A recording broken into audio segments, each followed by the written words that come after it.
Coming up on Cruise In, presented by RK Motors Charlotte. A cool Camaro, but not just any Camaro. This would be considered a Yenko tribute car. A mom, a son, and a British taxi. You plan to tool to high school on this thing? Yeah, make a first impression in a first day of school. And if you own a 1924 Nash, It's very hard to find parts. It's a very rare car. plus Gives it the appearance of a fresh cast aluminum piece. a little paint can go a long way in under the hood. So, shall we turn back the clock? 50s, baby, 50s. It's a surfer wagon. Cruise In, presented by RK Motors Charlotte, starts right now.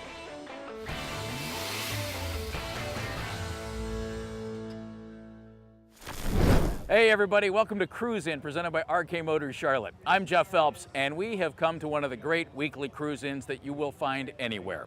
We're in Solon, Ohio for their Tuesday night event put on by the rock and roll capital Street Machines. Tonight's theme, Camaros. And we just happen to know a guy who absolutely loves Camaros. Sir, we have a policy on the show to never show the same car twice and never talk to the same owner twice. Technically, we're keeping with that policy here, but you look vaguely familiar to me. Yeah, you may have seen me before. Our buddy Mike Velick from RK Motors Charlotte. How you doing, Jeff? Good. We also have a policy that we don't do new cars. But we've seen this car before. Yeah, I think this might have been one of the varmint specials or the. It was putting away for the winter in one of the under the hood segments. That was it. But Mike, at the time, your brand new 2010 Camaro was yellow. Yes, What is it now? It came from the factory Rally Yellow, but Rally yellow. Now it is a House of Colors PBC 30 Sunrise Pearl.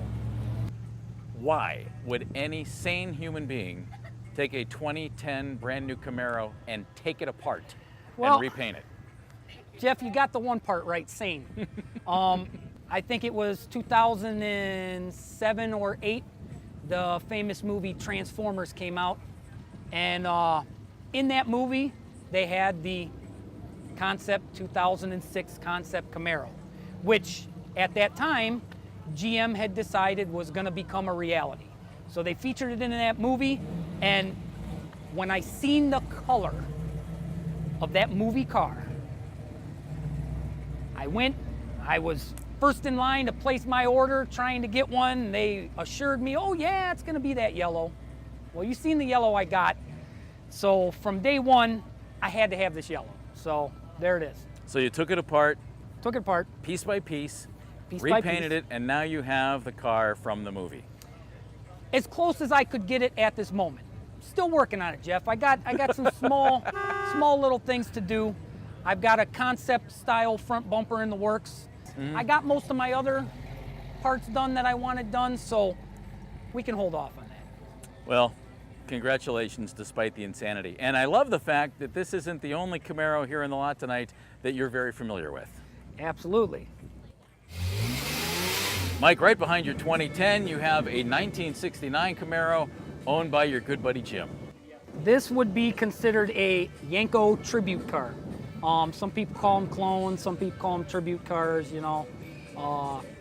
It's a car that he's wanted for quite a long time. Jim, how long have you owned it and when did all this happen? I bought the car in 2005 and tore it apart, started tearing it apart in the fall of 2005. And throughout the course of restoring it, that a few things changed. Mike had called me up the one day and somebody had approached him about selling a 1969 427. That morning, my brother-in-law and I went down and looked at it and had some paperwork with us to check casting numbers, and lo and behold, it was a 1969 Copo 427. It's the correct motor that would have came in this car, even though it's not a real car. We checked the numbers, and lo and behold. What a day. Jim, explain the Yenko part.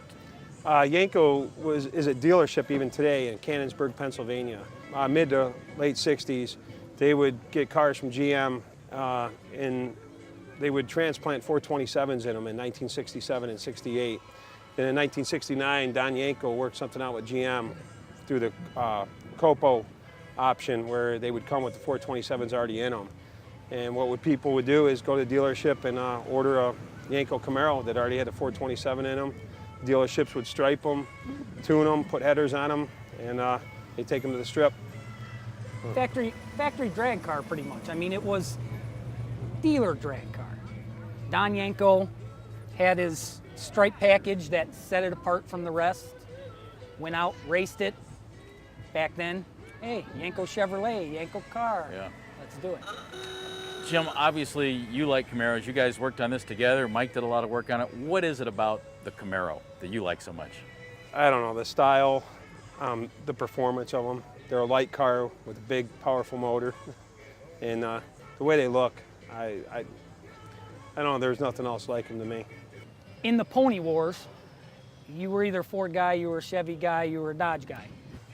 My dad liked Chevy, I got Chevy, and the more I looked at them, it was like, that was it. The styling was there. Two-door, small, short, fat, bulky, hips. You look at the car, they got hips, they've got personality. This is muscle. Always loved the Camaros. They were just top-notch. Well, it's good to see one of the early models. Good to see one of the new models, even though the new one was just torn apart for no apparent reason. Keith, as soon as we saw you drive into the lot, we thought, we've got to track down the guy with the Gremlin. You don't look like a guy who would own a Gremlin, Keith. I've always wanted one, though. Pretty unique looking car. I always thought they were good looking. Everyone else thinks they're ugly. My dad, my grandfather owned 2 of them. So it gets in the blood. How long did you have to search for a Gremlin? A few years. Did you really? Yeah. How come? Are they that scarce? Yeah. If you want one with a V8 in it. I wanted one that was already done. Didn't want a project car. Now you just said a V8 in a Gremlin. This car does not look like it should have a V8 in it, but AMC actually made some Gremlin with V8s in them, Yeah, correct? you could originally get them with the 304, was the only V8. And this one's sort of a clone of a Randall Gremlin from Phoenix. They sent them your car, they dropped a 401 in it. They only made 20 of them, I believe. Only 20 of these? Yeah. That seems like way too much power for this size of a car. Oh, it is. That makes it fun. Yeah, you stomp on the gas, it goes sideways. Where did you find this, and what did the search entail? I found it in Detroit. Guy had it. It was restored about 6 years ago. Now, as a Gremlin owner, you guys bond together or something? Because I got to be honest, Keith, it takes a gutsy guy to own a Gremlin in this day and age. Because other than the Pacer, this car may have caught more grief than any other American Motors product. Yeah, a lot of people point at it. Everyone smiles. I just joined the North Coast AMC Club. So you guys need to stick together. Oh, yeah. There's safety in numbers. Yeah. Now, is this the only classic you owned? You had to have a Gremlin. This was your entry into the hobby? Yes. And you went with a Gremlin. Yeah. You're a gutsy man, Keith. I know. One thing we've learned here at Cruise In, there's more than one way to buy a classic. So I told him I would give him what he wanted for it and pay for his flight home if he drove it to me. Cruise In, presented by RK Motors Charlotte. We'll be right back. Handling classic and high-performance vehicles requires an industry-leading team of experts. Welcome to RK Motors Charlotte. Industry-leading means meticulous attention to detail when servicing every vehicle. It means a consignment service so fine-tuned that a successful sale at maximum value is all but guaranteed. And a rigorous inspection on every vehicle before its tires even touch our sales floor. It's all this and more that make RK Motors Charlotte the industry leader. Visit rkmotorscharlotte.com. Now back to Cruise In, presented by RK Motors Charlotte. Connor, you take a look around this entire parking lot tonight. My guess is there's only one guy not old enough to drive his car here today, and it's you. Yes, it is. 15 years old, and you own not just any car here, the only British taxi cab in the entire lot. Yes. Congratulations. Thank you. How did a 15-year-old, with help from Mom getting here tonight, how did a 15-year-old end up with a 1966 Austin taxi cab? Well, it was originally my grandfather's, and he was looking at some spaces at a warehouse to buy and lease out. And he didn't want the building, but he wanted the car because he fell in love with it. So he found the car in a building? Yes. And thought, forget the building, I want the car. Yeah. Does your grandfather collect cars? Yes, he does. And he decided this was the one for you? Yes, it was. And you're 15? Yes. Debbie, which means for now, You're driving. I'm the chauffeur. What did you think when your dad said, Connor, I know you can't drive, but here, have a car? I thought, I wish I would have been that lucky when I was 15 years old, and I know he'll take really good care of it. He just spent a week waxing it in a 3-polish process to bring it down here tonight, so. I got it probably about 2 years ago. So you were 13 at the time and you owned a car. I Yes. love it. What have you learned about Austin since? I've learned that they are incredibly rare cars to find in the Americas. And when you try to find a part, you will spend insanely amount of hours to find. And have you tried to find parts? What have you Yes. I've had to find a fuel injector for the engine. It took me 3 years just to find that. What they do is with the retired taxis is they will sell them off to families, big families, and they'll use them as a family car. And the guy that originally owned this went over there to England and he really liked them. So he bought one and had it shipped to the United States. And he used it for his daughter's wedding.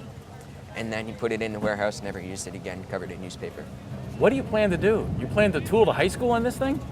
Yeah, make a first impression in the first day of school. He actually already knows how to drive it. He drives it around my parents' neighborhood.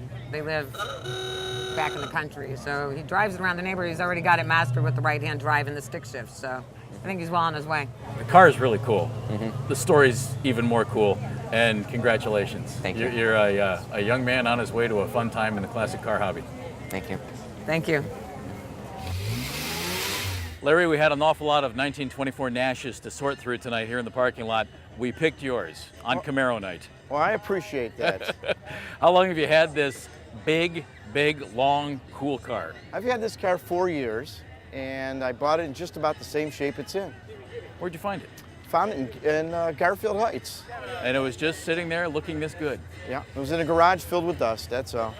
Other than dust, what have you done with it since you've had it? We did a valve job, did a brake job, and we replaced the top. It's pretty light work considering 1924. Well, the car was restored in 1970. It was a frame-off restoration by the previous owner.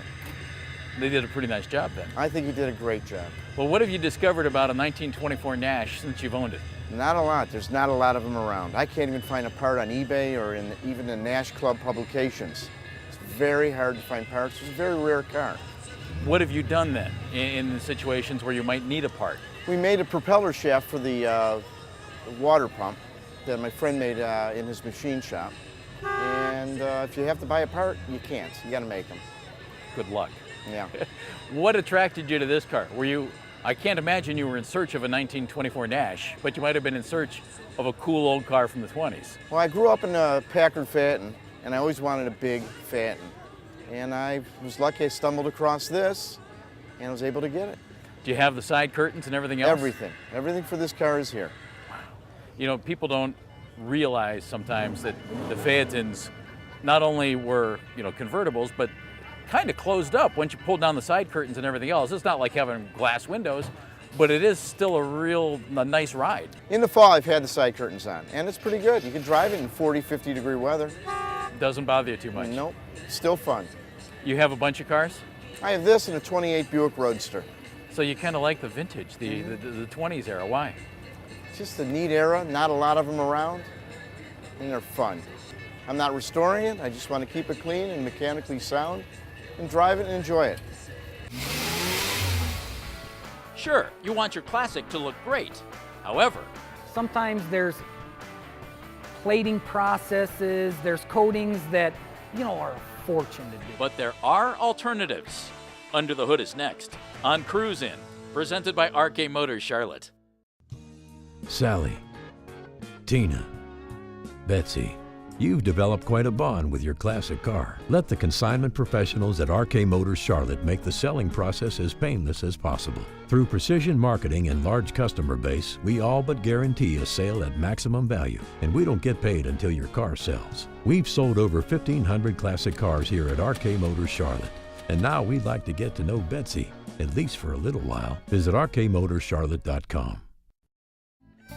Under the Hood is presented by RK Motors Charlotte, specializing in the sale, build, and restoration of world-class collector vehicles. With Mike Velick, the restoration manager here at RK Motors Restoration. What do we have, art class here today? Yeah, we're going to do a little art project for you here, Nice. Jeff, and show you some of the ways that make me look good. Sometimes there's plating processes, there's coatings that, you know, are a fortune to do. But, so how do you Not spend a fortune not and make spend it a look good? fortune, make it look right? Nice. You nailed it perfect there. Here's one of the things that's a common, the plating. This cadmium plating and everything, that nice gold look everybody wants, well, it's expensive to send it out, and one of the biggest parts in your engine compartment, that brake booster. They make a phony looking plating where if you learn the technique and you play with it a little bit, you can take with these 3-step can of paint and then a little bit of clear coat, and you spray the whole thing gold. You use this little touch of green and touch of red tint over the gold, clear coat it, and the shinier you get that clear coat to give it some depth, you can fool some people with some plating, especially from a distance. And even if you don't fool them for plating, it still looks fairly correct. Just to not go to that $100,000 restoration, but maybe you want that nice driver that you can take to a car cruise. There's your simple step. Then we've got some spatter paints. You know, all your GM muscle cars had this spatter paint to them. In what part of the car? In the trunk. In the trunk. This is for your trunk compartment. You've got your aqua and black, you've got the white and gray, and it's just a textured coating. Now this stuff is water soluble, so if you've got bad seals on your trunk and you take all that time to spray up your trunk real good and then you wash it and the water goes through your seals, it's all gonna lift right off. Nice. But they make a clear coat that'll protect that too, and it's specially made for trunks. Then we've got like your Lumablast here. Your Lumablast, under the hood, perfect example of how that would work. Your alternator. Most cars, that alternator's right there in your face, top of the motor. They're always oxidized, just look old and dingy right there. Gives it the appearance of a fresh cast aluminum piece. Another one here with your clear zinc. One of my favorites is this detail gray. This recreates the look of natural steel, but gives it a protection so it's not natural steel, that the minute it gets a change in humidity and it gets a little bit of rust on it, this is gonna kind of help that from happening. Wonderful product. Your cast gray, same thing. You know, anything that was cast iron look, you know, we use this on steering boxes a lot. After they're all restored and redone, it makes it look brand new. We have a phosphate recreation of these two here. A dark phosphate and a medium phosphate. Now, GM hood hinges, or the hood springs and hinges, they're a phosphate coating from the factory. And I had this car at a car show. The judge has got his book and he comes up to my hood hinges there and the springs, and he's marking it off and he looks at them, and Jeff, he got that spring, it was in his face. He's right up there, he's looking, and he looks at me and he looks at that spring and he goes, that's not phosphate, that's a coating, isn't it? That's a paint. And I said, and here I'm thinking, Yeah, you got me. You got me. He says, I'm not marking you off points for that, because this was a high-end show. And he said, I'm not marking you off points for that because it looked that perfect. Wow. So, and then your blacks. Here's your other. Black is not black. People will tell you, oh yeah, it's just black, paint it black. No. Wrong. Wrong. Mopars are real intricate about it, and some of the GMs are 30% black, 10% black, 60% black, and what that is the gloss factor. So here's we've got a flat black, and the flat black usually, by flat, means absolutely no sheen. There's no reflective ability to it, there's nothing. Then you get into like a trim black, which is not quite semi, but not quite flat. It's a perfect in between. And then you get into your semi-glosses, where a semi-gloss does have not much reflective ability, but you're starting to get deeper, you're starting to get a shine. And then your next one would be gloss, which I didn't do a representation of because I think we all know what gloss black looks like. You can look like a king with simple spray paints. It's a lot of nice things you can reproduce with this right here. Under the Hood is presented by RK Motors Charlotte, specializing in the sale, build, and restoration of world-class collector vehicles. Visit our website at rkmotorscharlotte.com. When it comes to restoring or servicing your classic or high-performance car, expertise is the name of the game. And that's precisely what you'll find at RK Motors. You'll find our expertise in the attention to detail that can only be acquired through years of working on world-class builds. You'll also find our expertise in the RKM Performance Center, where we've assembled a team of highly qualified ASE-certified mechanics. When expertise is the name of the game, trust the experts at RK Motors. Visit rkmotorscharlotte.com. Now back to Cruise In, presented by RK Motors Charlotte. Joe, I took one look at your Volvo and then saw the words Street Rod on it, and I thought, I'll bet Volvo never put that there, but boy, you sure created something really cool here. What exactly is this? It's a 1958 Volvo wagon. It's a two-door wagon. Built originally on a truck frame. It was a quarter-ton truck for utility, and we modified it a little bit. We put a modern suspension on the front end with disc brakes up front, and now that I could get disc brakes to stop the power, we dropped a 350 Chevy crate motor in it with a 700 R4 tranny with a shift kit and a Corvette servo with a 3-link rear end. This car with these tires on it did 101 miles an hour and 13.3 at Dragway 42. And you were driving it? Oh, it was a lot of fun. Oh my. When did you find this? In 1986. I looked in Hemmings Motor News. I was looking for one, and the fellow was out in New Jersey. And I told him I had no way to test the car, so I told him I would give him what he wanted for it and pay for his flight home if he drove it to me. And I did, and it worked out. Drove the car for a couple years, and then I decided to take it apart and restore it and found out that the body was too rough. So then my sister lives in Phoenix, and I found from this part back, which I affectionately call the body tub, and went out there and got it and brought it back, and it's been a 10-year project. And it's not tub, so the back wheels, they're only about 6 inches wide. That's all you can get under the fenders. Now Joe, explain the interior to me. I like it, I really do, the red and white stripes, but I'm not quite sure what to think of it. 50s, baby, 50s. It's a surfer wagon. Now it's a 1958 Volvo. Well, it was imported. Volvo had started to bring them in late 56, 57. These were rare, very rare. There's not 53 of these on record known to exist in this country, and I don't know, imagine less than 3 or 4 with a V8 in them. I know of one other fella in California that has a V8 in his Volvo, because they have a frame under them, they're not unibody. It's got cruise, tilt, and air. Nice. My wife will not get in it unless it had air. Well, so, sure, yeah. No, but it's a fun car to drive. It goes down the road straight, and we go all over in it. It's just a blast. You know, we walked all around here tonight in Solon, and I found only one 2010 car that had been completely torn apart by its owner and repainted because he wanted it to look like a movie car. But it looks great. I mean, I love it. That would be me. Yeah, that would be you. That would be nicely done, though. Thank you. And some great nights, or great cars here on Camaro Night, which is really, really cool. For you, especially. And definitely my kind of crowd of cars. Yeah. It's great to see you out at a show rather than in the shop working your tail off like always. Absolutely. And I hope we can do more. I think we should. We'll see you at a show sometime soon. Absolutely, Jeff. That'll do it for this edition of Cruise In. I'm Jeff Phelps. He's Mike Velick, and we're presented by RK Motors Charlotte.